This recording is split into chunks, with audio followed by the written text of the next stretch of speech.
Big boss അഗ്നിപരീക്ഷയുടെ ആദ്യത്തെ elimination കഴിഞ്ഞിരിക്കുകയാണ്. Eliminate ആയിരിക്കുന്ന 4 പേരാണ് ലൊലീറ്റ, താഷി, ശ്യാം, റിജോ അല്ലെങ്കിൽ ഷൈജിൻ. ഈ 4 പേരെയാണ് കാണിക്കുന്നത്. ഇതിനകത്ത് ഇവർ വ്യക്തമായിട്ട് പറയുന്ന ഒരു കാര്യമുണ്ട്.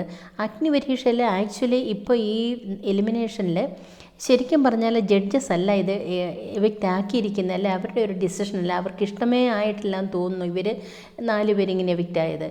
ഇത് അഗ്നിപരീക്ഷയിൽ അടുത്ത എവിക്ഷൻ വരുമ്പോൾ ആരാണ് എവിക്റ്റ് ആകുന്നതെന്ന് എന്തായാലും നമുക്ക് ഉറപ്പിച്ച് പറയാൻ കഴിയില്ല എന്ന് രഞ്ജിനി ഹരിദാസ് പറയുന്നുണ്ട്. കൂടെ തന്നെ പറയുന്നു, പക്ഷേ നിങ്ങൾ തോറ്റതിൻ്റെ മുഴുവൻ ഉത്തരവാദിത്വവും നിങ്ങളിൽ മാത്രം ഇടുന്നത് ശരിയല്ല. നിങ്ങളുടെ ഗ്രൂപ്പിലേക്ക് ഈ മെമ്പേഴ്സ് വന്നതും ഒരു പ്രധാന കാരണമാണ്.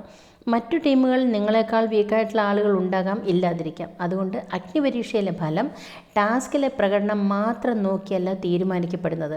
അതിൻ്റെ അടിസ്ഥാനത്തിൽ നിങ്ങളെ ഒഴിവാക്കുന്നത് ശരിയായ വിലയിരുത്തലാണോ എന്നതും ചിന്തിക്കേണ്ട കാര്യമാണെന്ന് രഞ്ജിനി ഹരിദാസ് പറയുന്നുണ്ട്.